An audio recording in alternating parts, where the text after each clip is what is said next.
Boom! What's up, y'all? Welcome to the Kenny Parker Show. We do this every Tuesday and Friday, 8 p.m. Eastern Standard Time. Spook Realm 4Q, you are first in the building, as usual. And the public service announcement goes. If you ain't a jive turkey, then buy the epic true story. My brother's name is Kenny. Audio is coming shortly. The link is in the description below. And please hit the like button. A lot of you guys have not hit the like button. It's okay, but really it's not. No, hit the like button so it helps the algorithm. And big up to the Rewind crew who's going to check this out later on. Excuse me. Abel Valdez, what's up? Gregory Nettis, what's up? Um, Yo, Kenny, do you remember the 2003 blackout? I do. Um, remember that blackout quite well. Um, Actually, my area wasn't blacked out. My block. At the time, I lived on a block near a hospital, like a block away from a hospital.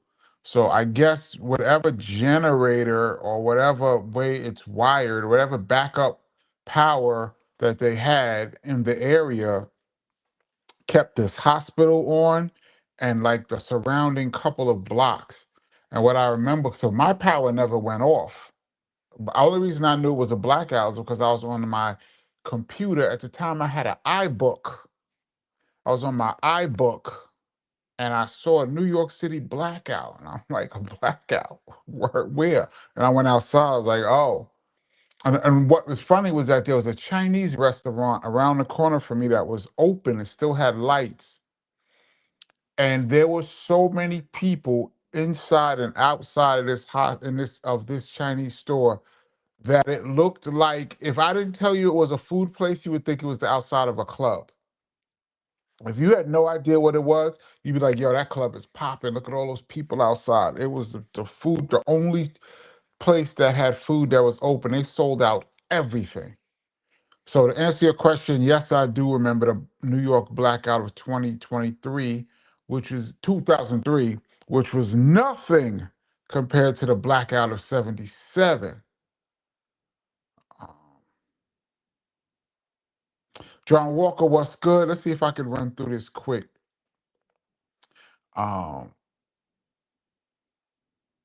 Tonight is NBA opening night too. Let's get it. Um, Rock Justice Hip Hop. Um, Explicit said, DJ Kenny, I watched the Epic Fail episode. You talking about Craig G and Super Nat. What did you think of the Super Nat versus MC Juice? I only saw the second one. Pieces. I didn't. Only saw pieces of it. I saw. I don't know if it was the first or second one. I believe Supernatural won the one that I saw with MC Juice. I don't know how many of those battles that they had. Thought it was the second one, but anyway, um, like I always said, I think Supernatural is the best freestyler I've ever seen. People always come on here, well, what about this person? I think that person. Everyone has their own opinion. I'm talking about who I saw. Supernatural is the best. Me and him, he used to rock with us on stage. Me and him, sometimes KRS would leave the stage and it'd just be me and Supernatural and thousands of people. Just me on the beats and him just freestyling. We body places. So anyway, um, big up to Super Nat. Mr. York says, yes, NBA season kicks off tonight. Yes, it does. Um, Abdullah Muhammad, Jive Turkeys duck down. Don't. Shout out to pal Joey on the track. Spook Realm says, I ain't said I'm number one. Oops, sorry that I lied. I'm number 1, 2, 3, 4, and 5. One of KRS-One's most quoted lines. Tracy, hey, what's up? Rosmel, what's good? Dear Marasuti, Canada's on fire right now. Toronto's in the World Series. Jamie, let's see if I can get this name. Jamie Mora. Come down, Kenny Parker. Hey, Steele, what up? Um, Silk Child 75. What is this? What's good, KP? Much love, bro. Did you hear the Jay-Z diss track on ZN? I no, I don't know what you're talking. Jay-Z diss track on ZN? I don't know what that is. Please elaborate. Dr. Charles Bombay, what's up?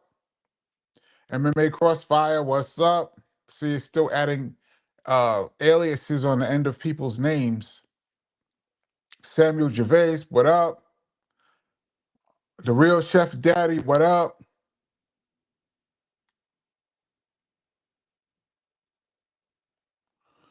Making things confrontational. Coogee Rap wanted the smoke. Seemed like Karis won through light jabs, but said he didn't. He ain't want to smoke. Not really sure what you're talking about there. Which era are we talking about? 73 Trinity, what's up? JT, what's up? Um, Christopher Caldwell, what's up? Supreme Divine, what's up? Henry Sedillo, what's up? Um,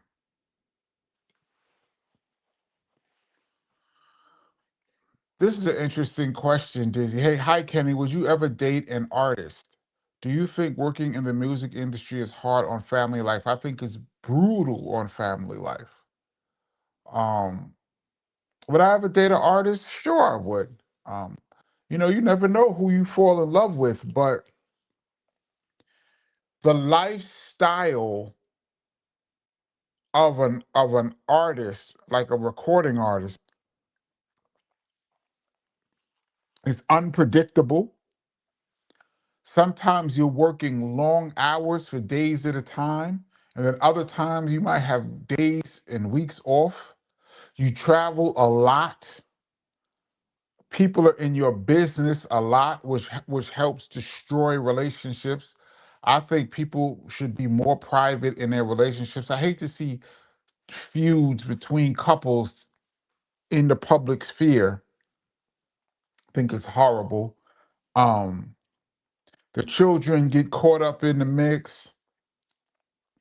It's hard to raise children when with one parent being an artist, the other parent has to really do a lot of the homemaking. But if you have two parents that's an artist, definitely would be difficult. And then sometimes there's competition between artists who happen to be dating, which is the worst. If one artist is having success and the other one isn't, I'm sure that could be tough. Um, if the two artists do basically the same type of music and they're really competing against each other, say both of them are dropping albums this year and they're competing against each other, all of these are tough things. So to answer that question, do I think working in the music industry is hard on a family life? I think it's brutal. When we could get into that super deep, but just on the surface level, yes, I think it's brutal. It's doable. Usually, sometimes when like actors or musicians, when they get together, one of them makes the decision to take time off to raise the family, and the other one goes out and gets the money. But that is very tough on an artist, man. And depending on who you are, that might not even be possible. Big up to Jay-Z and Beyonce, who seem to be pulling this off pretty well. They should write a book on that. Um, Rod Justice, Kenny Parker, did you find writing your book therapeutic? Extremely. Probably the most therapeutic thing I've ever done in my life was writing this book. Had to go back in order to write a story and tell a story properly. You have to take yourself to that time and the emotion of that time. And for those that read the book, know that there's a lot of tough times in the book, things that I probably haven't thought about in decades. But I had to take myself there to that place in order to tell you guys about it. And then in doing that, I found that I worked out some things that I might have been harboring. Some other things I got even more stony, steely on. And I called my brother. Oh, why don't I tear the place up while I'm talking? I called my brother after I finished the book. I mean, I spoke to him before, during the whole process, but I called him and I just thanked him because when I look, I know I always talk about how much my brother has done, how much he has done for me in my life. But when you put it all in chronological order, you really realize, like, yo, this guy's been tremendously influential um in helping me so much. And when I wrote the book and I looked at it, I was like, yo, he really helped me even more than I even imagined. And I called him, I just talked to him about it, like, yo, thank you for being a big brother and really saving me a lot of times. So yeah, very therapeutic. Somebody said, peace, Benny Doyle. I don't see Benny Doyle, but he's in the building somewhere. Benny Doyle, what's up? Big up to the Doyle brothers. CMC, what up?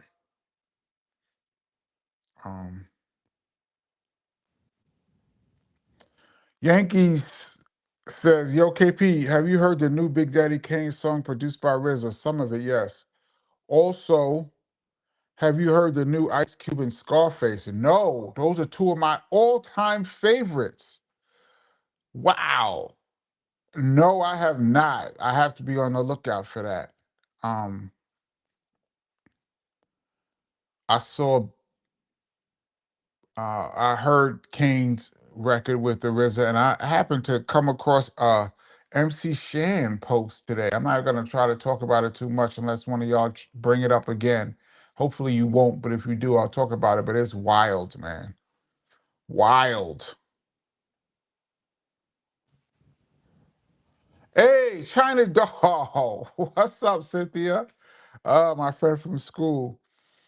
I read my brother's name was Kenny 3 times. Thank you, Cynthia. And considering that me and you were very good friends during a large portion of that book, but we discussed some topics when we were at St. Peter's. Just wanted to encourage others to purchase a copy.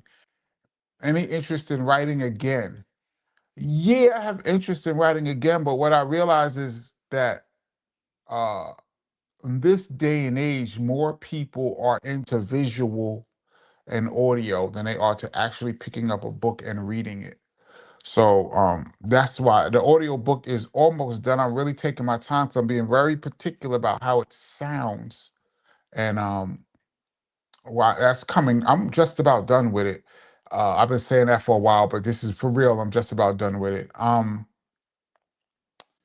And I'm gonna put that out. So I think everything else I'm gonna do, I'm probably just gonna talk about it like I do on this channel.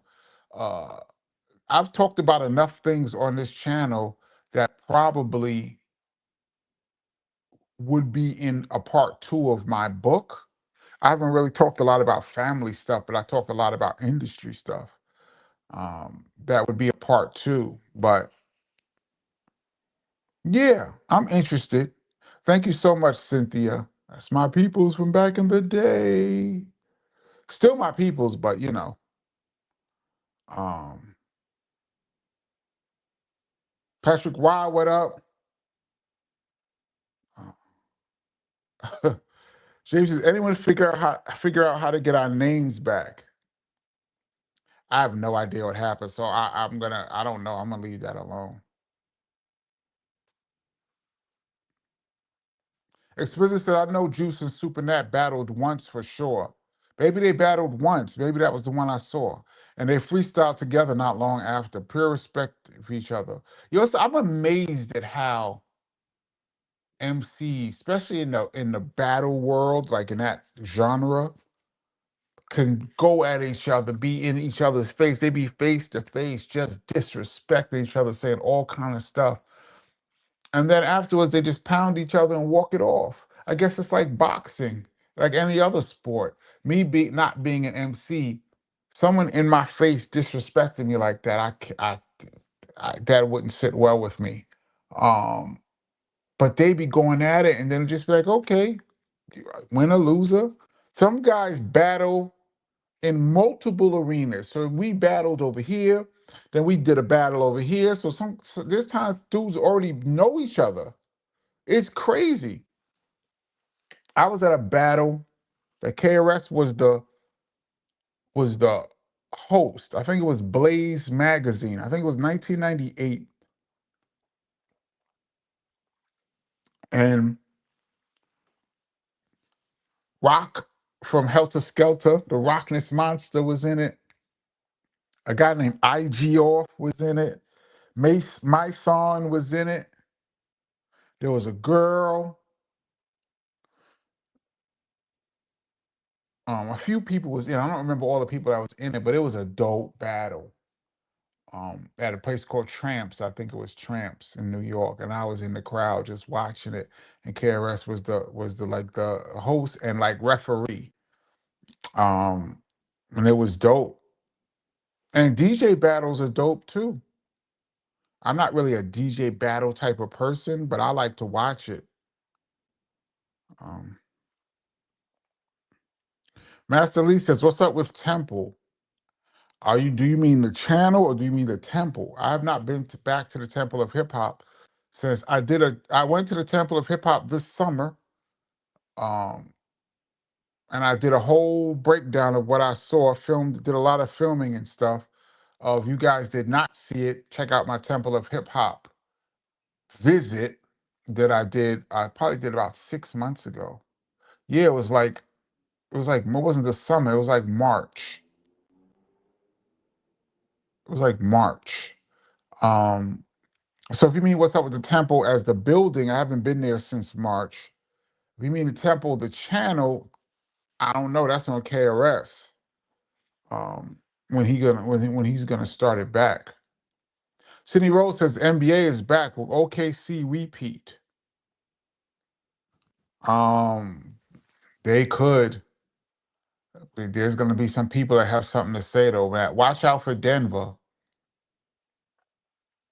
There's a few teams that look like not a few. There's a couple. Watch out for Denver. I'm a New York Knicks. I've been off the Knicks for a long time, but as a New Yorker, I still got to keep my eye on them. And I followed them last year. I did the ride with them and got heartbroken again. Being a Knicks fan is just heartbreak.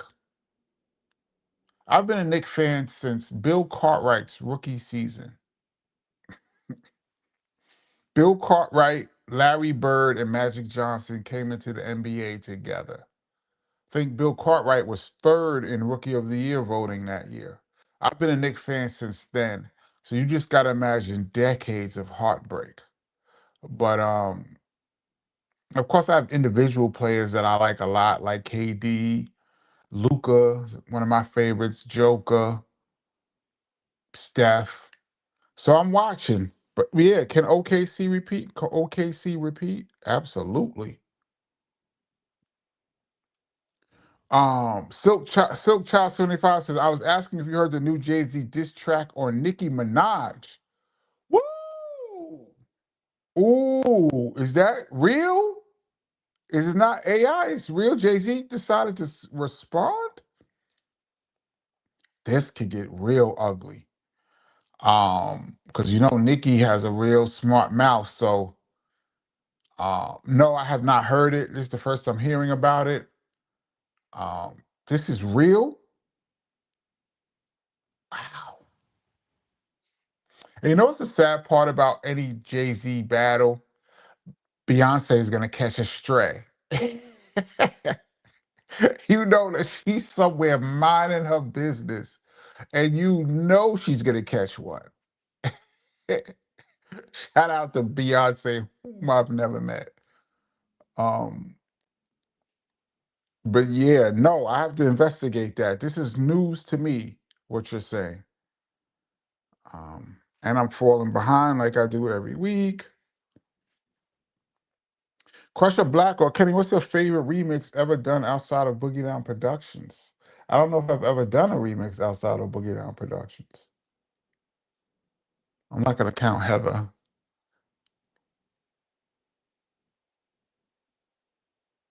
I've never done a remix. That's a lie.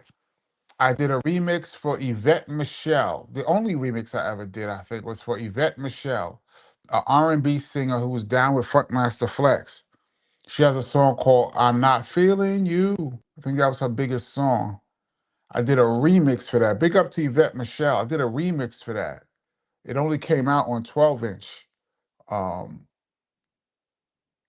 that's the only remix I ever did. So I'm gonna say that's my favorite. Yvette Michelle, "I'm Not Feeling You" remix. Dr. Charles Bombay says, did he say ICU in 2 weeks? I did not say ICU in 2 weeks. Loving Life says, Kenny, what's your top 10 hip hop movies of all time? Wow. I don't know if I have 10.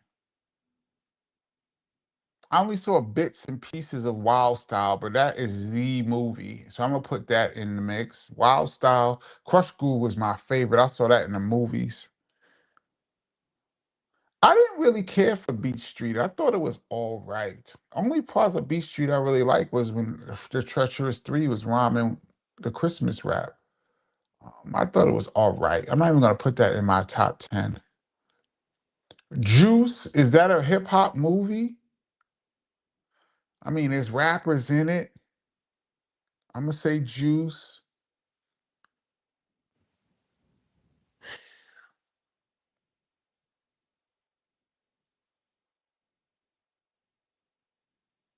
That's about it. Somebody refresh my mind. Maybe there's something I'm forgetting, but I'm not these hip hop movies. I was not really a fan.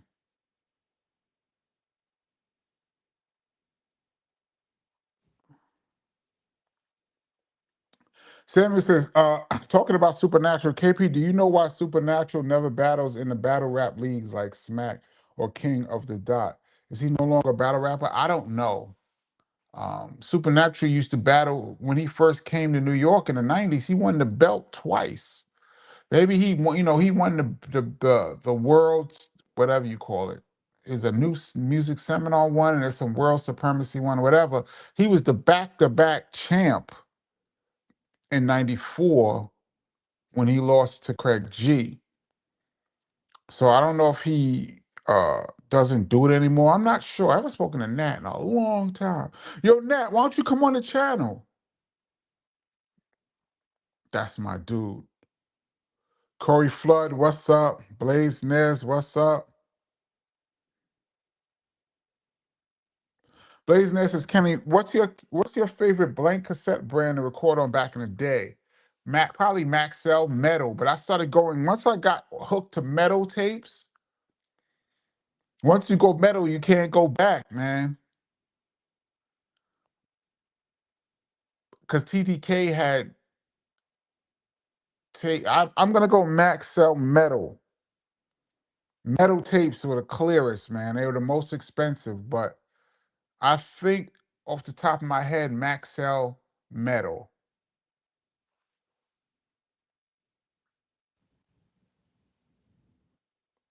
Um, let's see.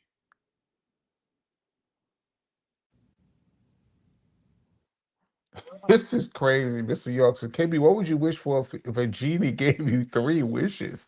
Major Nelson didn't put Genie to good use. The show would have been better if Major Healy found Genie. I don't know, because Major Healy is selfish. If Major Healy found Genie, he would have made himself rich. He would have had all the girls, and he would have just been a king. What made I Dream of Genie great was the constant pull and push of Genie and Major Nelson.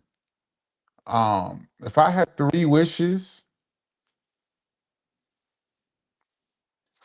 it's the cliche wishes, the peace in the world, peace and love on the globe.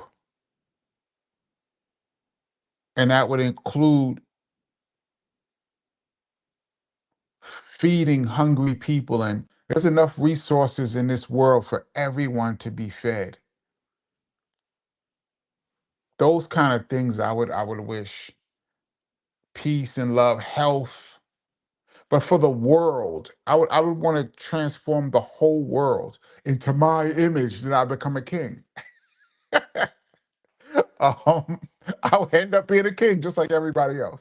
But I would try to have peace and health, peace, health, and food for the world. That'd be my three wishes.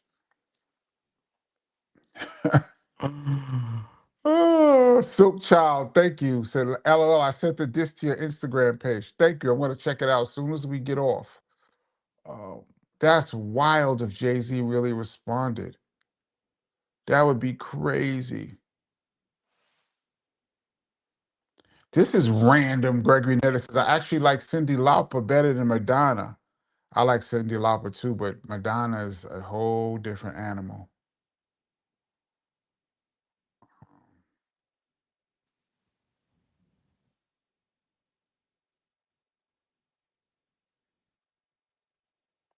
Dizzy said Cameron did a health supplement that he sells. Did KRS ever consider producing a Boogie Down tofu or something? Boogie Down tofu is dope. Not to my knowledge. KRS One has only wanted to do one thing in his whole life, and that's be an MC. He never wanted a clothing line. He never wanted to sell any products. He never wanted to be in movies. He never wanted to do anything else but hip hop. Boogie Down Tofu. I like tofu too, so that'd be pretty interesting. That's mad funny though. CMC's techniques. It's the original CMC. So are you the same CMC that we know on this channel? I'm pretty sure. Thank you so much. You already know what it is. Long shot. Is it possible that Biz Markie's hit It's Spring Again in 89 somehow inspired Summertime by Jazzy Jeff and the Fresh Prince in 90? It's spring again, summertime. Wow. That would be a great question to ask Will Smith, the Fresh Prince. That's out to ask the Fresh Prince if he ever comes on the channel. Hey, Will Smith, why don't you drop by the channel? I actually met Will Smith once. I might save that for an epic fail. It was an epic fail. Uh, maybe I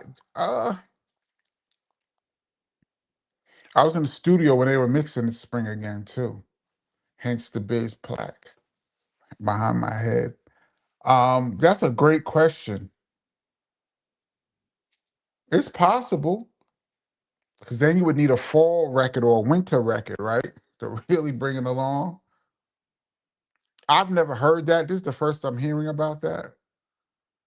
Um,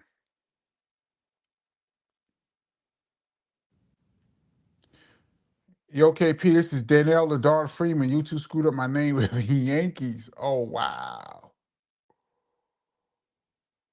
Dave Austin says, what up, Kenny? Shan got issues. It's like he's mad at the world. Yeah. He's but it's not a good look because some of what he's saying just seems like just starting trouble. I don't know if it's like it seems like almost attention seeking. Um I don't like disrespecting anybody. I'm never disrespect. I try not to disrespect anybody on this channel. Um, except some people may think that I disrespected Chubby Checker, which I did not. Chubby Checker is a great, great artist and a Rock and Roll Hall of Fame inductee, rightfully deserved. We don't want no smoke around here. Um, but Shan, There's a few people that's been coming on the Instagram on social media with just venom. Nicki Minaj being one of them. I hope I don't get dissed by her. She probably doesn't even know I exist. But um, why are you so mad, Shan? Maybe I can see some anger, but like a Nicki, why are you so upset? I don't know. Jason Wall says BDP on Yo MTV Raps popped up on my timeline today, performing We In There with Kenny Parker on the Wheels of Steel. What was it like to be on that show? It was incredible. Um, if I recall, we did 3 songs. We did The Bridges Over South Bronx. My record skipped on South Bronx because we were live on the turntables. Um, I think KRS changed one of the verses of We In There to the song Feel the Vibe. The song Feel the Vibe, Feel the Beat. I believe one of those verses he did on We In There beat. I remember we did The Bridges Over, and my brother, Ed Lover, that's my brother for life, he he says, I'm from Queens. I can't stand here while y'all do The Bridges Over. And he left the set and went into the back, and we performed The Bridges Over. And then when we finished, he came back. I remember that. Um, to hear a beat that I made in my living room on national TV is mind-boggling. Uh, but it was great. It was great. That was my first time. BDP had been on there a few times. That was my first time. Shout out to Willie D of BDP. Rest in peace. He was up there too, rocking. It was dope. Those were the days, MTV Raps. I see MTV is officially shutting down all of its video programming now. It's over.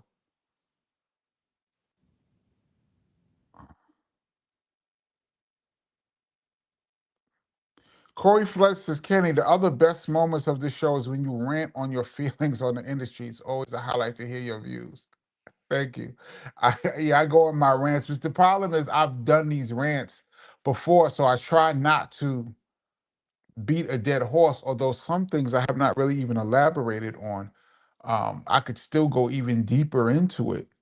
But yeah, I be getting on my rants, especially about the music industry. I hate them all.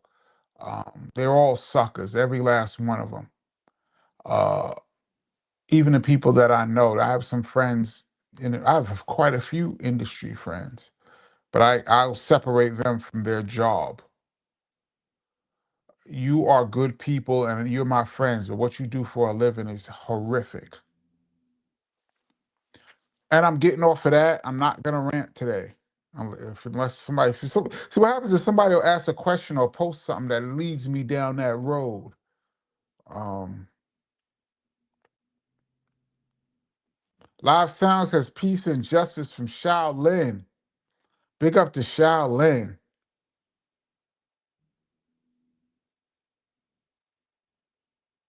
Kenny says, I see your point about people getting face to face in a battle. What is your take on battles with no beats? Still, that makes it even harder because your wordplay is even more important. Sometimes the way a beat can make anybody sound dope. That's why I never like mixtapes and like demos where somebody be like, I got a new artist and they'll play me their artist and they're rocking over a beat I already know. Don't play me your artist rocking over shook ones. Yeah, it's gonna sound dope. I'm already predisposed, pre something to like it already. You gonna rock over the Benjamins? Yeah, it sounds great. I want to hear your artist either spit nothing or spit over a beat I never heard before, a song. Now let me hear if I like it. And so when you battling without beats, it really puts pressure on your lyrics. Plus, when you're rhyming over a beat, the DJ drops it out every 4 bars and it zeroes right in on the punchline. zeroes right in and it puts a spotlight on that little rhyme. So you know, in 4 bars, I'm gonna come with my punchline. The beat's gonna drop. I'm gonna say what I'm gonna say, then the beat's gonna come back on. But when you just know beats, all all of your lyrics are equal now. It puts a lot of pressure.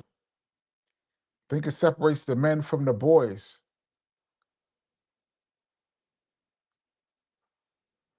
Um, Mr. York says KP, basketball is your sport. Just like you said, KRS wouldn't be a good teammate as a basketball player. I think KRS would be a very good coach. I don't know if he'd be a good player. I'm not saying he wouldn't be a good teammate, but he's like a loner. Like he has his own ideas. KRS would be the type of person that you call out a play and then he'll be like, "Well, nah, I'm gonna do it like this," and go rogue. And that's what made him great. He decided hip hop was like this, and he says, "No, I'm gonna do it like this," and that's what made him great. But in a team aspect, um, I don't know. Although when he was in BDP, he teamed with Scott. And like I've said before, Karis almost took a secondary role to Scott LaRock. And he allowed Scott to be the leader of the group, which doesn't seem like those of us that has followed his career, that doesn't seem like his personality at all. But during those days, it seemed like he let Scott be the lead. So maybe he could be a good teammate. But I have played basketball with KRS growing up, and we used to argue all the time because I would be saying, "Yo, you should do it like this," and he'd be like, "Let me play my game." I'm giving y'all little inside brother arguments from like 15, 16 years old. Um, I'd be like, "Yo, why do you do that or do this and let me play my game?" I, I can remember that him clearly saying that to me. Let me play my game. And I'm like, "Yeah, but we just lost." So, but anyway, I'm just wandering off.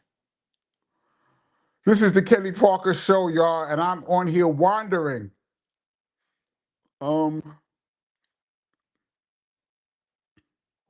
Samuel Gervais, are you asking about the Blaze rap battle that RJ Payne won? I don't remember who won. I just know it was in like 98, either 97 or 98, something like that. It was at Tramps, and I know Rock was on it, and I know My Son was on it, and I know this guy named IG Off was on it. Those are three names that I remember. I don't even remember who won or who didn't win. Um, I see people talking about who would win a battle between BDK and Rakim. That conversation's been going on for 35 years, man. I think me personally, I would give the nod to Kane, not because anyone's better than the other one, but just the way Kane raps like a battle rapper. A lot of punchlines, a lot of metaphors. The guard is deeper. The guard is more wordplay and syllable movement and flowetry in his poetry and rewindables. When you rewind it back, you're like, "Oh shoot, he put this with this. Oh shoot." The guard is a little bit more, but in a battle, you got to get your point across one time clearly. And Kane was the punchline master at that time. That's the only reason I would say Kane. Not trying to cause any problems. Not saying one person is better. Um, I'm just saying that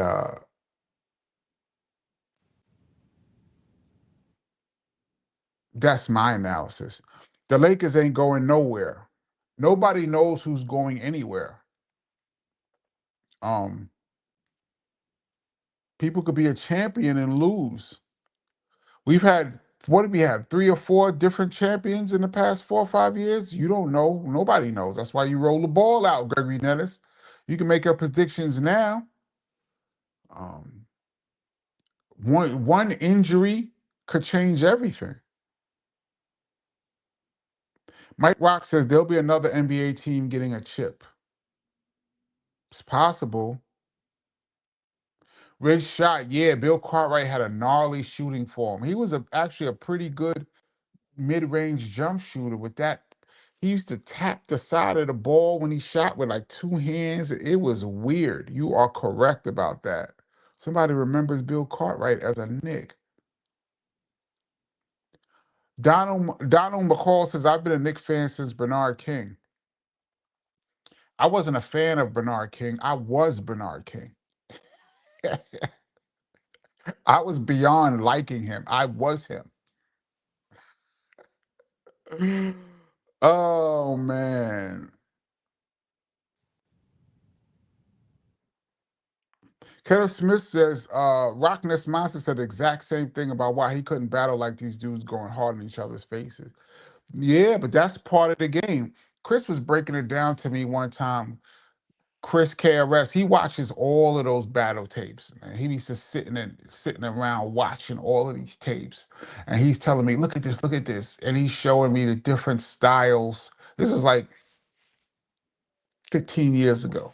He was showing me the different styles of battling somebody. Like you can battle in somebody's face, or you could talk to the crowd and point at him.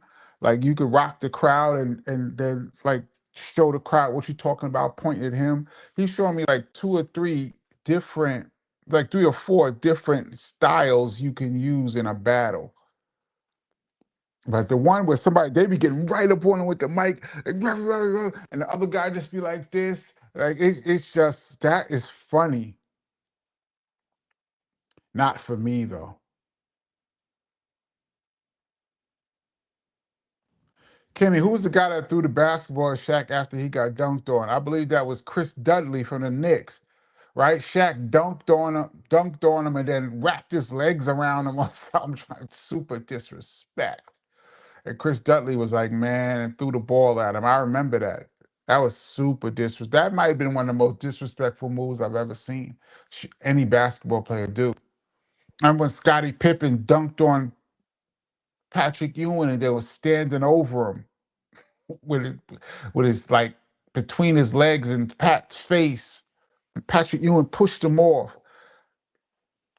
And Scottie wasn't even about that life either. I wish Pat had just took one for the team.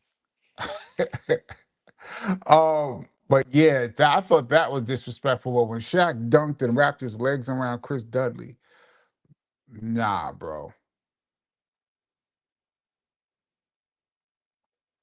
Um, Def Rocker says, "Can you explain how Mobb Deep album was made? Was it unreleased music?" I'm not sure. I'm pretty sure. I heard that Alchemist had a bunch of vocals from stuff that they was working on that never came out, and I'm pretty sure Havoc had some stuff. So it was unreleased vocals. Now you could take those vocals and put them on any beat. You can stretch and pitch them to make them fit on a beat. You could chop it up and place it on a beat. Once you have some acapella, you can do a lot of things with an acapella. And I'm pretty sure they took uh Prodigy's acapellas and either put them on songs and then added on top of it or finished off stuff that he was already working on. But yeah, once you get an acapella, you could do amazing things. Um, let's see. Ronan Ali says, you did that remix dope, by the way. Peace. Oh yeah, the Yvette Michelle, yes. I don't know which version you're talking about, but there's a Kenny Parker version with a hard beat. And she's doing like the in she's doing the Phil Collins. Um, she's doing the Phil Collins melody. Same with Gervais says, what happened to Yvette Michelle? Because I'm not feeling you as a major hit in New York. Yeah, it's just one of them things where an artist comes out with one, and then who knows what happened behind the scenes. I know that was Flex's artist. Um, right, I don't even remember her dropping an album. She might have.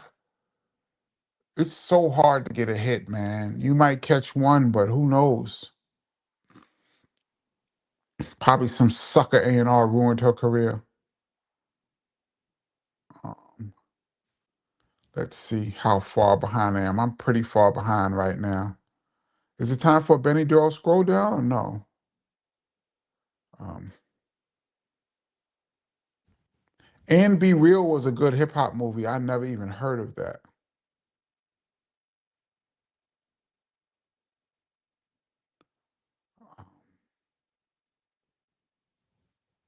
Imagine a movie with KRS-One rapping guys like Slim did in 8 Mile.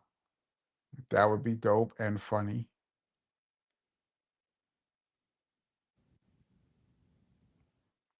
Mike Rock says Cartwright's shot was funny looking, and Jamal Wilkes. Jamal Wilkes had the funniest shot in the history of the NBA.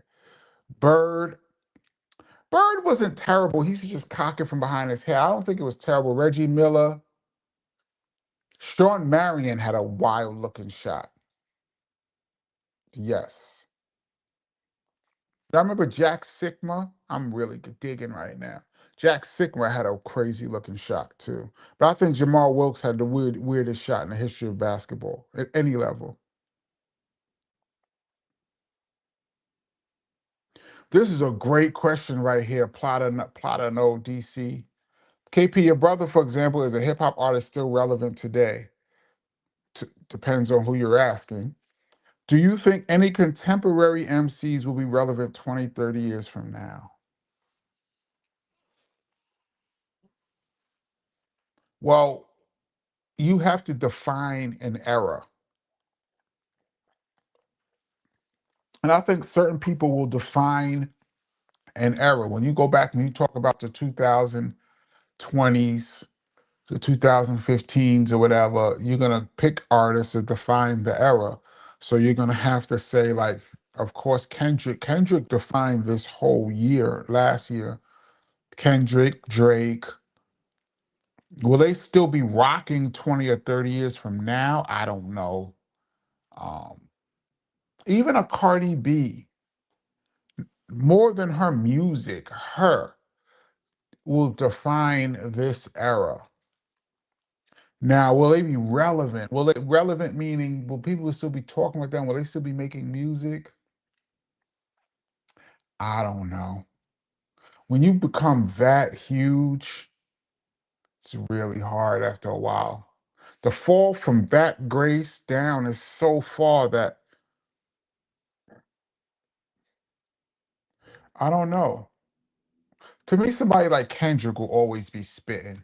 I think Kendrick will always be spitting. He seems like a spitter as much as a recording artist. I think he will always be spitting until it's over for him. I'm gonna go with Kendrick out of today's contemporary MCs. Maybe J. Cole too. He doesn't really come out that much. In 20 years, J. Cole might have only dropped maybe 2 or 3 albums, so he might still be relevant. Not trying to diss, I'm just saying he doesn't really come out that much. Not quite a movie, but Star Wars was a sleeper. I never saw that, but I know what you're talking about. Shot Rock and Debbie Deb did their thing in Beach Street. It was dope. I gotta watch that again. But I saw Beach Street in the movies when it was out, and I just thought it was all right. Maybe I have to watch it again older. Um, I went to the movies. I saw Tougher Than Leather, Run DMC. I saw Disorderlies with the Fat Boys.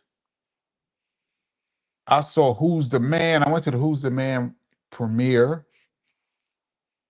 Um, is Juice even a hip hop movie? Yeah, it's about a DJ trying to get on. There's rappers in it, but the theme of the movie is about a DJ trying to get on and separate the streets from being a DJ, and a Oscar-worthy performance by Tupac. Um, shout out to Omar Epps. he's a good friend of Heather's. He directed Heather's video with MOP, My Kind of Ninja. Omar Epps was the director of that video, and he's also in All Glocks Down too, sitting on the couch playing NBA 95, I believe it was, with Heather. Shout out to Omar Epps. Shout out to Pac. Rest in peace.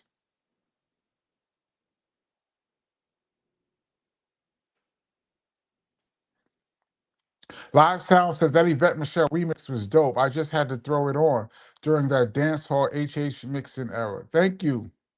I don't know how many people actually even heard that remix, but that's probably the only remix outside of BDP that I've ever done. I've done a bunch of BDP remixes. Not a bunch, but a handful, like 5 or 6 maybe. I did some remixes that I'm uncredited for. I think I've told this epic fail of how I got jerked early in my career for a big remix. Um, I've told that story maybe like 2 years ago. If you guys want to hear it, somebody let me know. I'll tell you about my early epic fails. Uh, Dr. Charles Bombay says, Kenny, man, get ICU. Shockingly, ICU is not as easy to get as you would think he would be. Hmm. Rich Shot says, TDK gang. Is it live or is it Memorex? Spook around. I remember Memorex. All right, I'm super far behind. What I'm going to do is the Benny Doyle scroll down. I'm going to jump all the way. Sorry for the damn. I'm gonna jump in right here with Sweet Goldilocks. What's up? Um,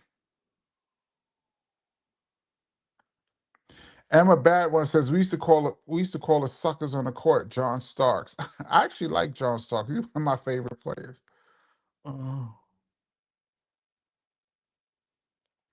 Corey Flood says Kenny Shack also shoved Chris Dudley. That was the real disrespectful part that made him throw the ball. Yeah, he did shove him.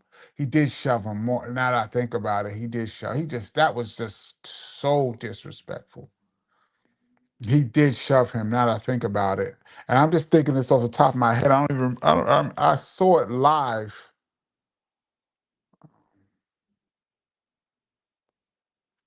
when Kobe dunked on Dwight Howard. I don't remember that. I'd have to see that. Was that after Dwight Howard left the Lakers? Because they didn't get along at all. Um, Mike Rock says the big dunk was John Starks punching it on Jordan and Horace Grant down the baseline. Yo, I lost it. I knew the Knicks was winning that championship. I had that poster over my bed in my living room. Okay, I knew. I think we tied the series. I think we tied the series that year. I knew the Knicks was going to get past. There's a couple of years where I believe in my heart that the New York Knicks team was better than the Chicago Bulls team. But the Chicago Bulls had Michael Jordan. That was the difference. Sidney Rose Ewing banged on Ralph Sampson in the big Georgetown, West Virginia game. I was watching that live too. Yes, he did. Ridiculous.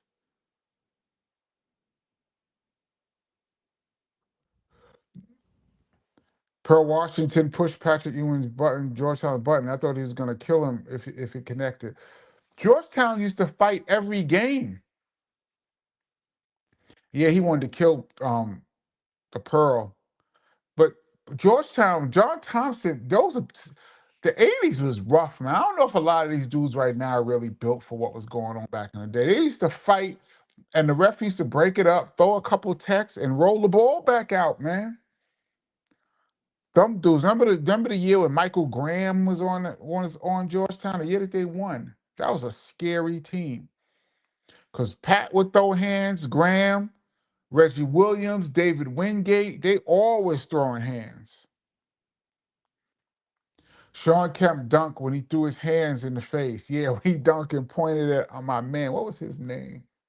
I remember that dunk. That was ridiculous. When he cuffed it and banged it on him. Rosmel, didn't Shaq mush Barkley's head and Barkley threw the ball at Shaq's head? Yeah, that was a good one too. And then Barkley charged him. Shaq threw a punch that didn't land, I think. That was a good one. Barkley will fight anybody, man. Chris Dudley was beyond any disrespect I've ever seen in my life. He made even worse by throwing the ball after Shaq, who didn't even notice. Disgusted. Yeah, Shaq was so in the zone.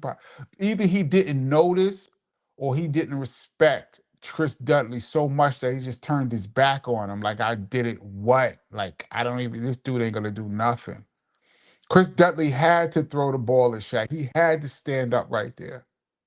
Big up to Chris Dudley. DJ Joey Joe says Yvette Michelle album was dope but slept on. See, I didn't even know she had an album. Rosmel said it had that Little Kim beat. Yeah, that was the original had that Little Kim beat. I did the remix.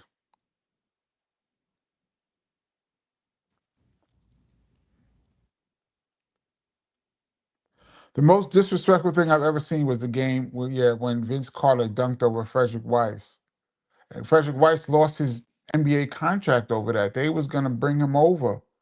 When they saw that, they told him to stay in France. I think he was from France. Vince Carter jumps over him, a 7-footer. Um, some hits are paid for. Many hits are paid for.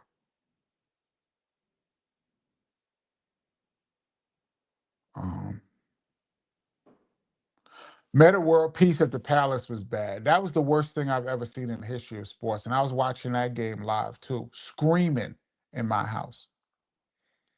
Big up to Steven Jackson, who represented his man to the fullest. Meta World went up in them stands, and Steven Jackson was right there, like that. I'm with you. And he lost what he got 40 game suspension for going up in them stands. He lost millions.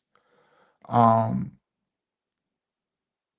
I always talk about this. Jermaine O'Neal at the end of the fight when the dude, I think it was a Spanish dude, heavyset dude, ran on the court to try to fight Jermaine O'Neal and caught a two-piece.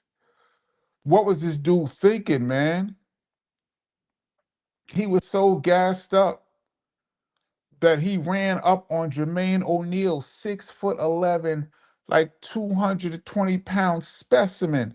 You're some dude from the stands, and you run up on him. He caught a two-piece. Boop boop.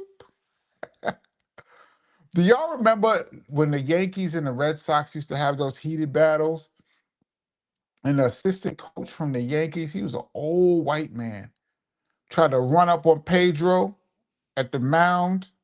And Pedro grabbed him by the back of the head and threw him on the ground. And everybody was mad at Pedro. How you gonna do that to that old man? Yo, you can't be running up on people, man. And then afterwards, I forgot his name. The old assistant, he was assistant manager, was crying afterwards, saying he embarrassed the Yankees. He got so gassed up, he ran up on Pedro and took a L. Um, Charles Bombay says Sigma had the shot. Yeah, good shot, Jack Sigma. Yeah, y'all remember Jack Sigma? That was a weird shot.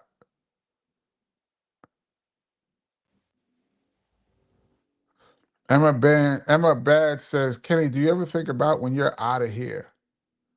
Yeah, I do actually. Uh, Charles Bombay says, I've never seen Ewing more upset. Pearl was lucky. Yeah, Pat would throw hand. Well, he threw hands in the college. Do you ever see Pat throw hands in the NBA?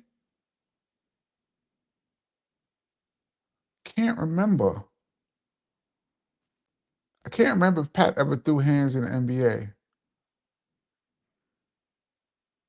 This is that great question. KP, if you were a poor foul shooter and Rick Barry guaranteed he could get you to 80%, would you shoot underhanded?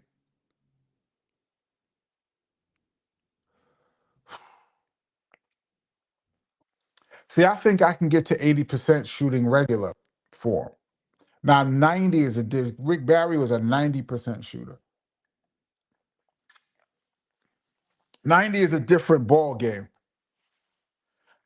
For 90, probably, yeah. 90, I could do 90.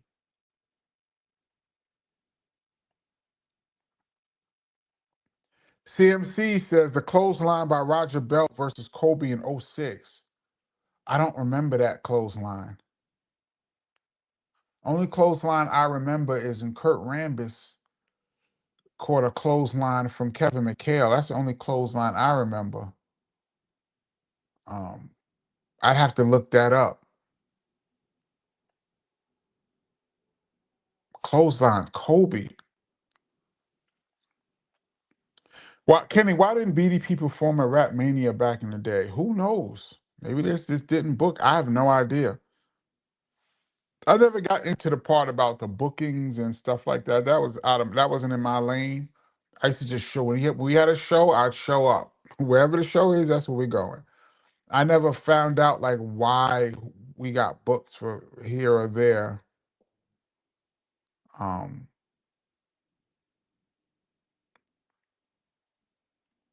Brown Sugar is a dope hip hop movie. Brown Sugar.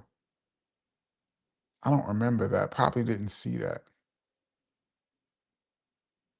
Supreme Divine says, I love Beat Street. I've seen it plenty of times.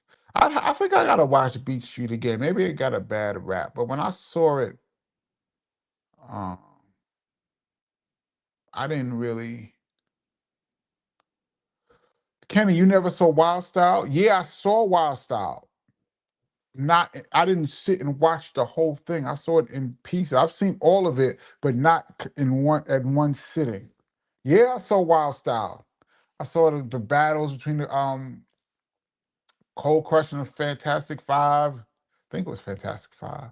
Flash in the kitchen, DJ and Herc. I saw all that. You're right. It would be blasphemous if I didn't see it. Uh, Jamie says, Kenny, have you checked on those Premier kicks lately? Sometimes sneakers be falling apart if you don't wear them for a long time. True. No, I have not checked on them. I should do that. I was mentioning on Friday that DJ Premier had gave me a pair of his limited edition Air Force Ones back in like '09, and I still have them in the box. I do have to check them out, see if they still are even wearable. Um,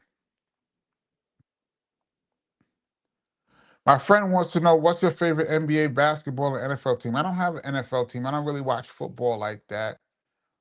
Basketball, I don't have teams. I have players. But right now, I'm gonna go back to the Knicks. I'm going back to the Knicks after many years apart. Even though last year hurt me, the pain of last year, that Halliburton shot, and then him doing that choke sign. Oh, see, I'd have been that person that would want to run out on the court and catch a two-piece. That really was brutal for a Knick fan.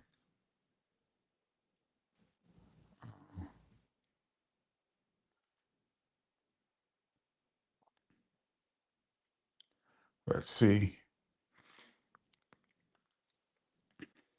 Um, Somebody mentioned Glenn Rice. Shout out to Glenn Rice. These are names I haven't heard in years.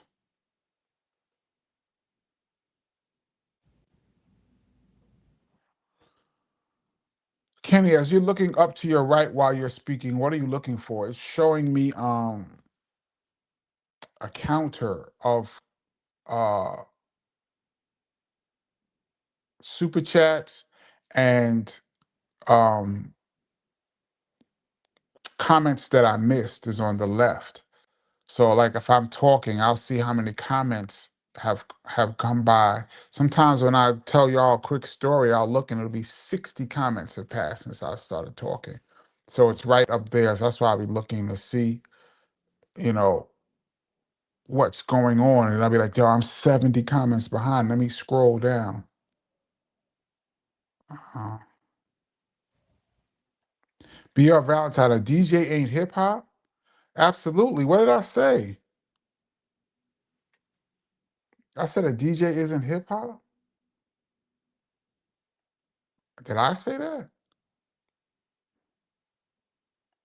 Do you think CB4 is a hip hop movie? Yeah. Yes. And I was at the CB4 premiere. Um, Shout out to the actor. I never can remember his name. G Money from New Jack City. Payne. Is his last name Payne? He was super cool, and I can't remember his name. He was super cool. I remember him at the premiere. I remember Chris Rock was there. I was at that CB4 premiere, and BDP did a song for the movie.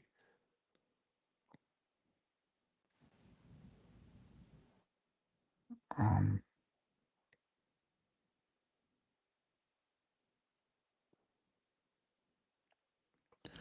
David also said, Kenny, what would be a good rap duo for a Super Bowl? I think Jazzy Jeff and the Fresh Prince or Salt and Pepper would. Who would you pick? First of all, it'd have to be a big group with a lot of records. I don't know if one rap duo could do it, except like a Run DMC or something. But for today's audience, they might not even know who that is. It would have to be a really big group with a lot of hit records. That's why you'd have to have like a whole label, like when Dre and Snoop and Eminem and all them did it, even though M could have did it. Like that was big. I don't know if there's a cause Salt and Pepper, we know their songs. Salt and Pepper got like two songs to America. Probably know Push It and What a Man or Shoot, something like that. Maybe like three songs. We know their catalog, but to be in a Super Bowl, Jazzy Jeff and the Fresh Prince, you'd have to do all of Will Smith too. Will Smith couldn't get up there right now. That'd be too controversial. He still has heat on him from the Oscar thing. I don't know if there's a rap duo that could be in the Super Bowl. Carrie Vine says Starks didn't back down to Jordan like others. There was a few who stepped to Mike, who really wanted Mike. Reggie Miller. There's the people. Starks never backed down to Jordan. Starks took his 50 on the chin.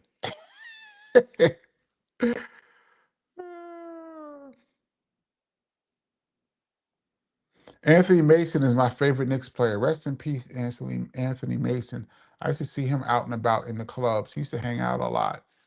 Um, and they're saying that Biggie song was about him. I got a story to tell was about Anthony Mason. It's crazy. But they're saying that well, Fat Joe kind of was the one that let the cat out the bag. So I don't know, but if that was about Anthony Mason, that's crazy. Uh, Kenny, who is the best giant in NBA history? Close to 7 feet and over. Over 7 feet, I'm going Kareem Abdul-Jabbar. Um, Wilt Chamberlain, Shaq, those three giants that were giants in their time. Those three, depending on those are three different eras. Wilt Chamberlain is the most dominant basketball player of all time. His stats. He has like 100 NBA records or something. He has unbreakable records that can't not be broken. They say records are made to be broken. Wilt has records that I just don't know if it will ever be broken. I'm going Wilt Chamberlain, even though I think Kareem is the best most talented giant. I'm gonna go with Wilt for what he did. Gerald Wilkins' defense used to shut MJ down. Nah, man. Gerald Wilkins will have his moments, but I seen Jordan light Gerald Wilkins up, man. Um,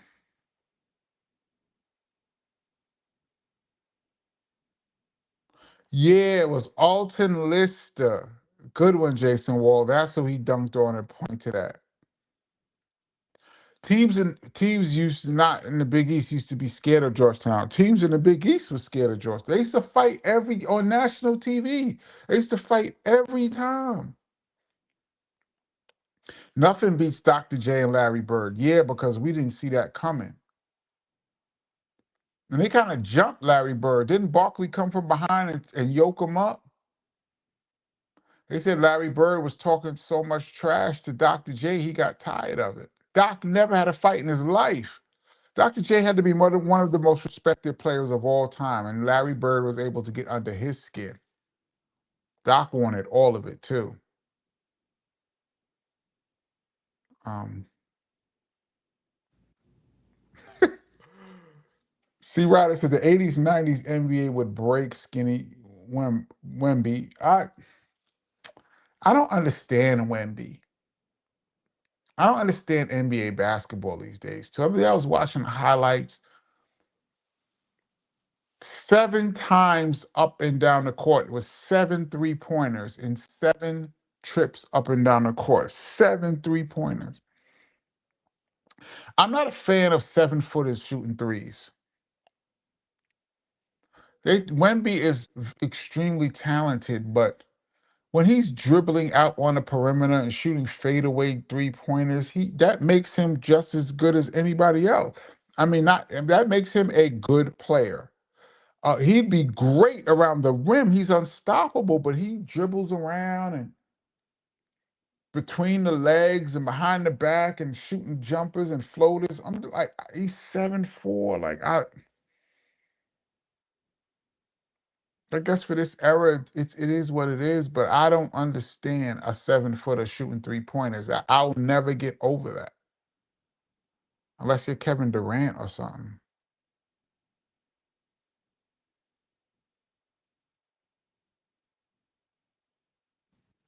Um,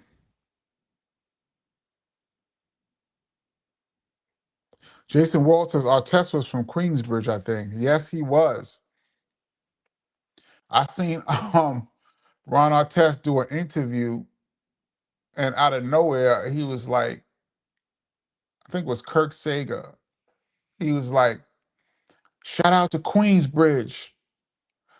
Say Queensbridge. He turned to Kirk Sager and say Queensbridge.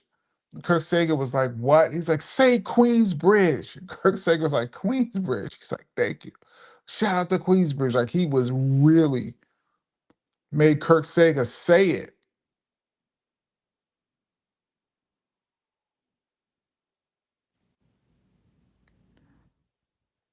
And Gage says Jermaine slid punch knockout. Yeah. Steven Jackson was squabbling too. Yeah, Steven Jackson wanted it all. Yeah, that was his name. Don Zimmerman was the I guess assistant manager of the Yankees. Ran up on Pedro. What was he thinking? What was he thinking, man?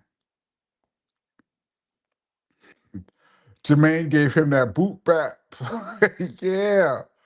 Dudes be forgetting how big NBA players really are, man. Not only are they huge, they have long arms, they're in incredible shape, and they're strong. Don't run up on an NBA player, man.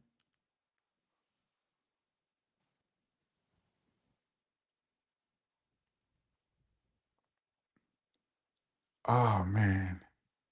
Now, if you even throw a punch, even if it doesn't land, it's a 2-game suspension.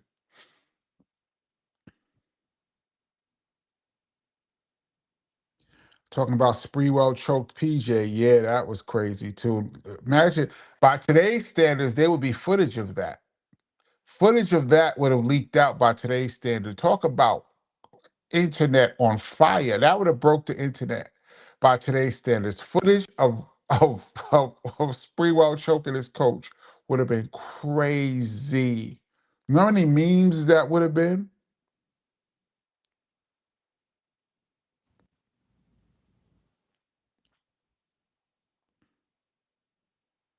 Um,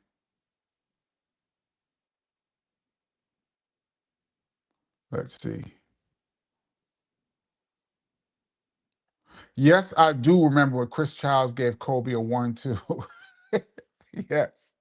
Chris Childs gave Kobe a two-piece, a nice 1-2 step. Yep. It's always a role player that gives it to a star, man.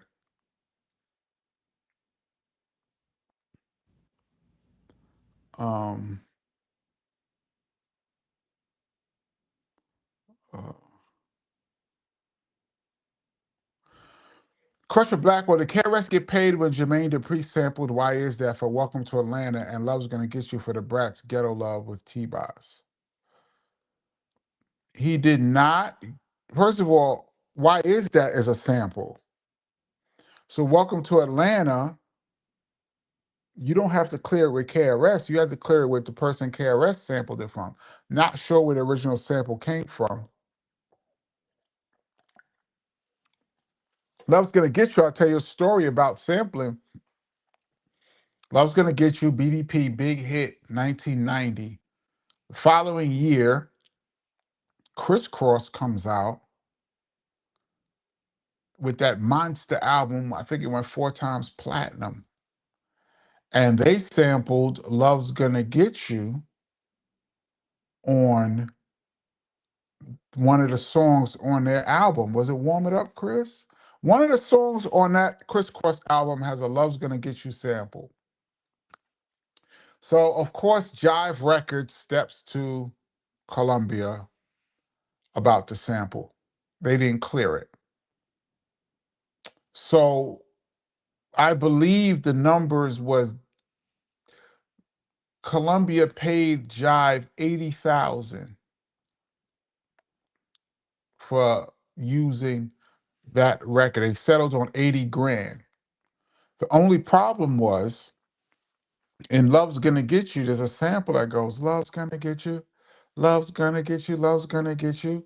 I believe that was Jocelyn Brown. I think it was a song called Love's Gonna Get You, Baby. I'm gonna get you, yes I am. It's the same song that she says, I got the power, that they sampled for Chill Rob G. Love's Gonna Get You, Love's Gonna Get You comes from that song. Now, she was in litigation, I believe, with BDP over that sample in that song, which I think she won. So now, when Columbia paid Jive Records the 80,000, Jocelyn Brown came along and said, I'll take that 80, thank you, and took all of the money that Jive won from Columbia. She took it because of their sample clearance dispute. So because Jermaine Dupri sampled Love's Gonna Get You for Crisscross, Jocelyn Brown ended up getting 80,000. I think it was 80. Um, now the Ghetto Love part, I'm not sure. I don't know. I never even knew that he sampled that. So that means he sampled that record twice.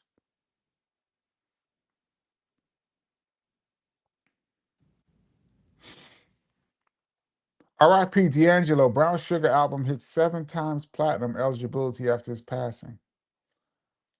I hate when I mean I don't let me not say I hate when that happens, but it's I always find that odd like an artist passes and then all of his catalog, their catalog goes up. Like if you loved them that much, you should have been listening to it. Like you shouldn't have to go back and you don't have it anymore and you gotta find it and go listen to it. You gotta go find D'Angelo. I mean, did you really love D'Angelo like that? Anyway, I guess it's good for his family.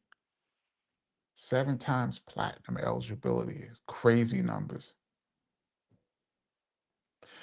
Great question, Heartthrob Forever. KP, what basketball conditioning aspect did you dislike the most? Probably all of it. I hated weightlifting.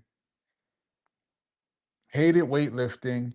And there's a wind sprint drill that they used to call suicides. Hope I don't get flagged for that. Talking about basketball, YouTube. But those that know the drill suicides was to me the hardest drill forever. And it's always done at the end of practice. So you'll be practicing for like 3 hours and you'll be ready to die. And then the coach will be like, all right, everybody hit the lines. That means we're doing the suicide wind sprint drills. I used to be the last every time. I remember a time my freshman year in college, they split us into two groups and they had a timer. And if you didn't do the suicide drill into 28 seconds, you had to go again. So dudes, and they had two groups. So as soon as one group went, 28 seconds, the next group goes. And then they finish, the next group goes. So there's times when you're running and you're looking at the clock and it's in like 26 seconds and you're still like at the foul line. I remember running and we dudes would be diving in midair and hitting the floor like a belly flop. Bow! Just to get across that line so you didn't have to do the suicide over. I remember one time I ran and I got to my freshman year, I got to the 28 seconds, I got over the hump and I could not catch my breath. And I remember laying there just, I couldn't breathe. So the other team went, and then it was time for our team to go again, and I couldn't get up. I was just like, I'm not doing it no more. I remember thinking to myself, okay, this is it. I'm about to get kicked off the team, and I'm done. I reached my limit. And I remember coach was like, look at Kenny. So the whole time everybody's running, he's yelling at me to everybody, look at Kenny, look at Kenny. He's giving up. Look at him. Look at him. He's like, Kenny, you'll never get to the next level until you throw up. I want to see you throw up. I remember thinking to myself, I'm not throwing up. So this is it. This is the end of my college career. It hasn't even started. I'm a freshman. This is preseason. And I'm like, I'm not throwing up in here. So that's it. And then I remember after everybody finished, he's still screaming at me in front of everybody. Then I finally was able to get up. Then he was like, okay, Kenny's up. Put 28 seconds on the clock. And I by myself had to do it up and down. Ridiculous. So, long story short, what conditioning did you dislike the most? The suicide wind sprints. For anybody that played ball, that was the worst, man. There's times we did the suicide wind sprints, and then afterwards, the coach will pick somebody to shoot two free throws. Everybody's dying. If you miss this free throw, everybody has to run again. And that was the pressure. I remember one time he picked me and I sunk my two, man. That to me, that was more pressure than the actual game.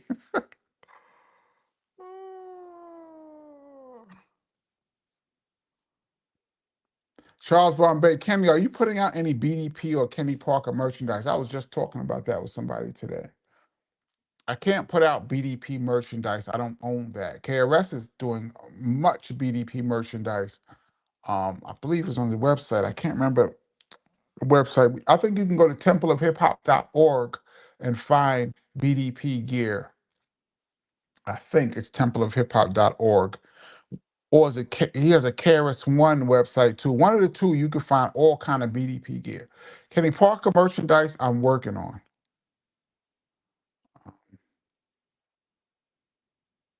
How tall are you? 6'6". I'm gonna scroll down to the bottom because we're getting towards the end.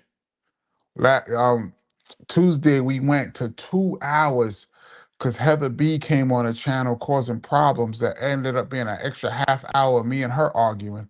For those that didn't see Friday's live, didn't listen. Um, Rich Shot says Ginobili's best Euro step in NBA. Yes. And dudes didn't even know what it was back then. He was killing people. Um, Jeffrey Lawsuit with the proper name, got to clear the samples. Yeah, but back in 1990, it was still Wild Wild West. It was Catch Me If You Can back then, and people were getting caught. Then when Biz got caught, that's when it finally was like, all right, that was the end of the era. That's when everybody had to start clearing samples. I'm gonna scroll down some more. Okay, here we are. I'm at the very bottom.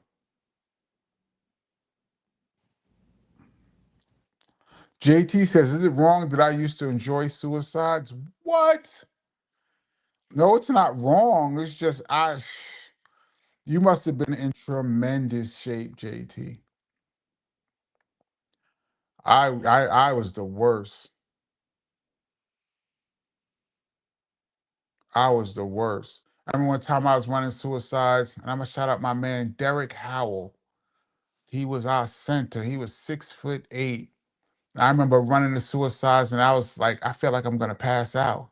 I remember him running past me and grabbing me by the back of my shorts and pulling me, literally pulling me over the finish line. This is all my freshman year.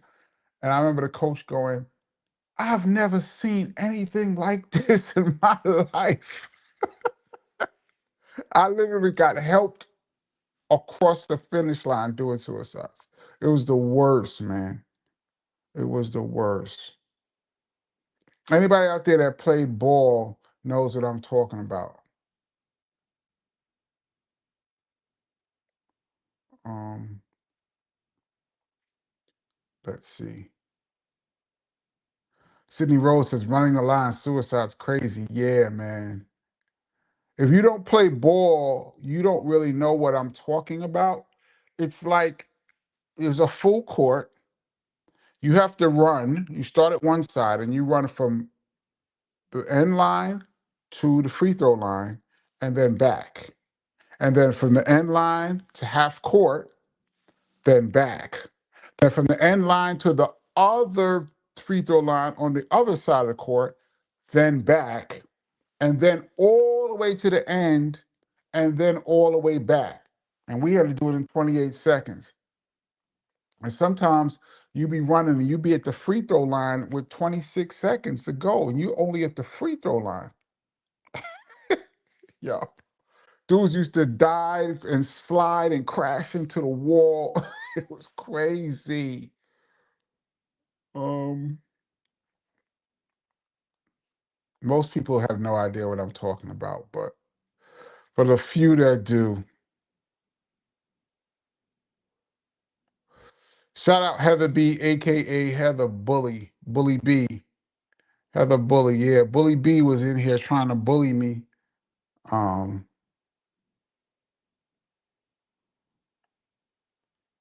on Friday. Ronan says, I'm listening to Heather B on XM50 right now. Yeah, Heather has two shows on Sirius.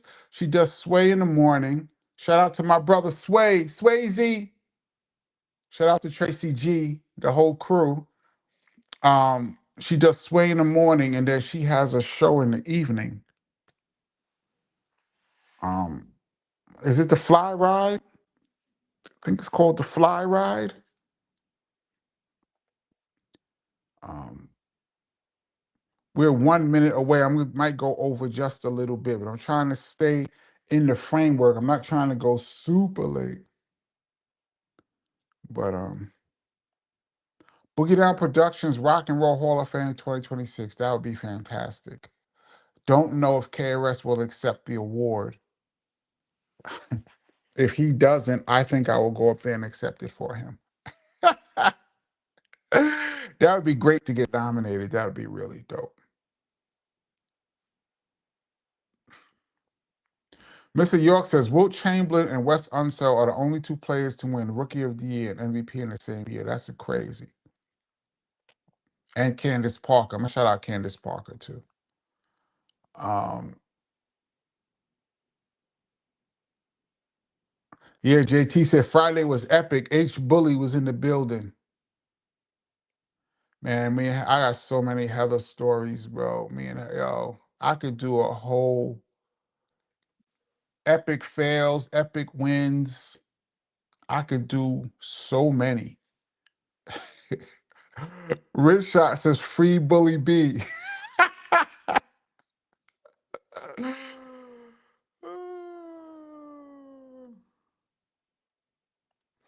Suicides was crazy. Yeah, man. Yeah, man. Spook Rome says KRS says because I'm towering in height and KP is taller than KRS. Yes, KRS is 6'4". Chris used to be taller than me our whole life until about 15. I passed him when I was 15. I took him down. Um, let's see. Gregory Ness says Kenny is still mad Charles Smith missed those layups against the Bulls. Yo, that broke me, man. I don't know if you ever anybody out there ever have a sports moment that broke them, that really broke your spirit. That game 5, I believe, was the pivotal game against the Bulls, and we had them, and we was down 1, and Charles Smith had 3 chances to put in the layup or get fouled. I believe one of them he got stripped, but 2 of them he had to go up stronger than that. One of them he got blocked. He had to go up strong, man. He had to throw that in. One of them he got stripped and he got it back, but there's 2 of them that he had to get fouled. Or he had to get fouled right there. I'm still upset. That broke me. I've never recovered from that. I don't think I recovered from that and Reggie Miller hitting those 2 3 points, scoring 8 points in 6 seconds or something like that. That crushed me too.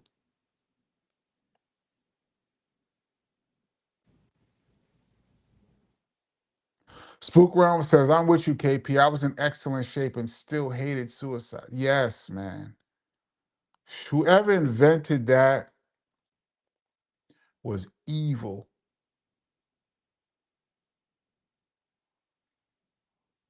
Original CMC says, I miss Heather B on this show.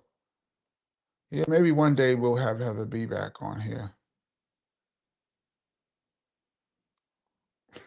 Dr. Charles Barbe says, I'll take a Kenny Parker Chubby Who t-shirt, $24.99. Yeah. Or would the logo be? Would it be Chubby Checker with a line through him? Or is it the Rock and Roll Hall of Fame with a no?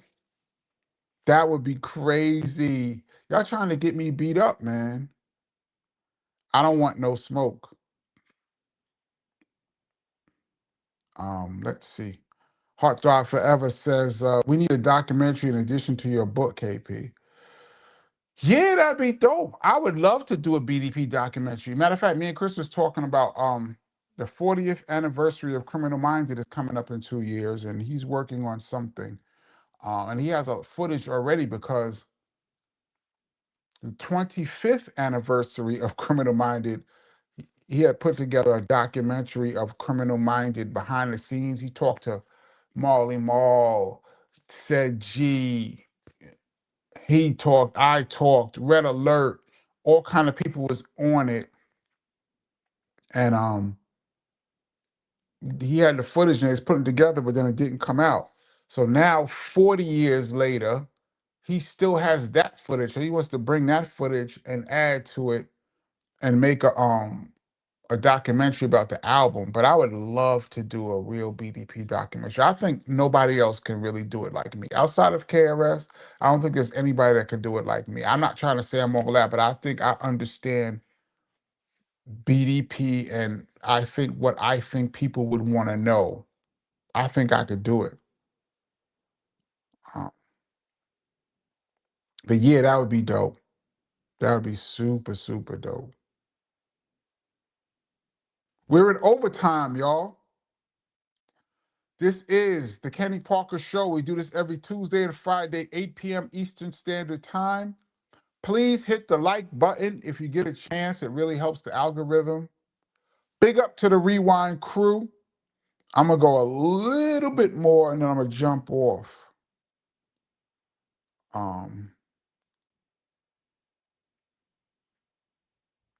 KP, you ever watch The White Shadow all the time when I was a kid? Sydney says, I think KRS has a great relationship with the Rock Hall. I don't know. He's not a big fan of award shows. I don't know. He could. Uh, Lindell Handy says, KP, sorry I'm late. Just left Chuck E. Cheese today with grandson turn two. Oh, the terrible twos. Congratulations. What's the word? The word is we in OT right now. We're talking about basketball. Right now, we're talking about basketball drills called suicides.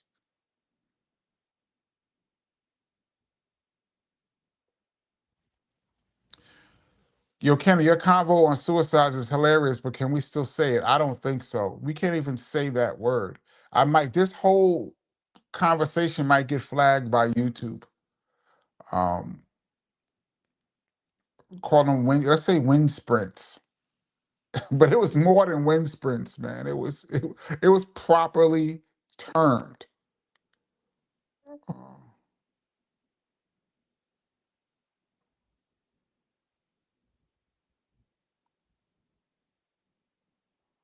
Uh, let's see. Aaron Judge dropping the fly ball in the World Series had to break many Yankee fans. Yeah, that's a tough one.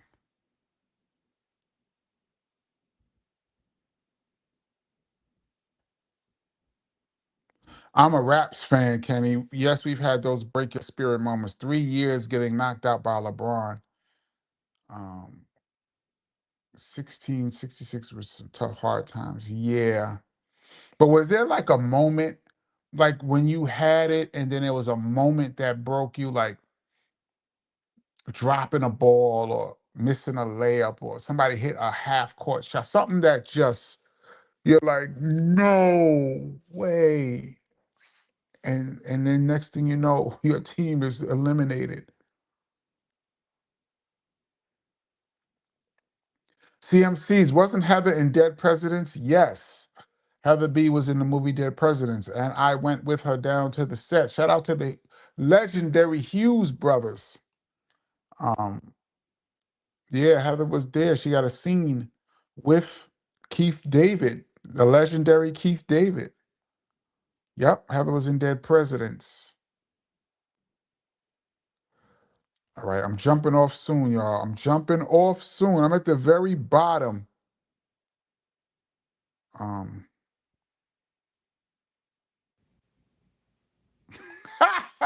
Spook Ralph says, Kara saying suicide. It's a suicide. But that was about you. I was in the studio when he did that song too. He might have looked at me and came up with the hook. I'm gonna say I inspired that Just I song.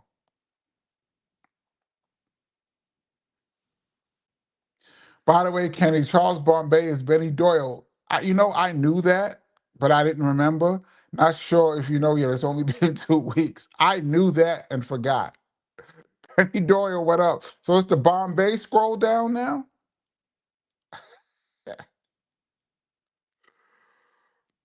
1, 2, 3. The tofu is called BDP. Yes, BDP tofu was mentioned as a potential business venture on this channel earlier today. We were really out there in the deep end today, boy. BDP tofu. You'd be amazed. Something like that would really um something weird like that would take off. Bill Rafferty, the greatest college basketball commentator. He's one of the best. I mean, of course, Dick Vitale, but I'll tell you Bill Rafferty's story. My freshman year in college, the summer before the season even started, he was in our gym at our school. There was some kind of basketball, like a tournament was going on or something not related to our school, but it was in the school, and he was there. He was just sitting there on the bleachers. And our assistant coach says, there's Bill Rafferty right there. And I imagine I've seen him a million times, but I didn't recognize him. He looked different. And um, the coach walked me over to him and said, introduce me, Kenny, this is Bill Rafferty. And I said, how you doing? I said, you look different on TV. And he said, do I look better or worse? And I said, different. He fell out laughing. Shout out to Bill Rafferty. I met him and I made him laugh my freshman year. Little did he probably was like, wait till you get in that gym and them suicides start, wind sprints start. Um, all right, I'm about to jump off. We're just so far in the weeds right now. Um, Keith David from The Thing, classic movie. The Thing is one of my favorite horror movies of all time. That still creeps me out. I've seen that movie like 10 times and it still creeps me out. Robert Ory's many clutch shots were heartbreakers for fans of opposing teams. Yes, Robert Ory's one of the most clutch players in NBA history on the low. And he got what, 7 rings? MK Ultra. Peace. All right, I'm jumping off. I'm jumping off. Lindell says essays on BDPism is one of my favorite BDP joints. Mine too. I love that song. Mike Rock says Heather B was in the scene when the guy pulled Keith Davis' character's prosthetic leg. Yes. Spidey was her boyfriend. Yes.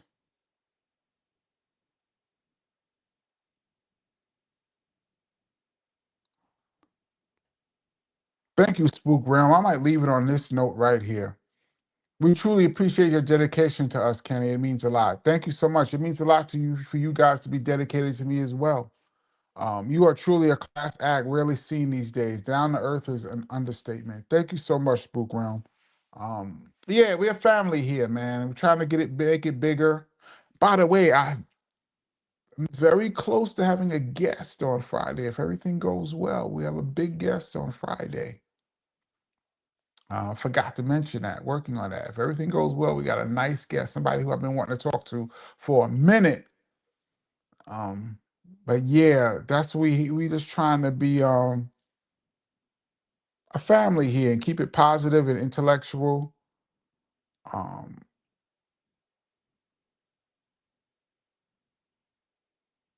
that's the goal.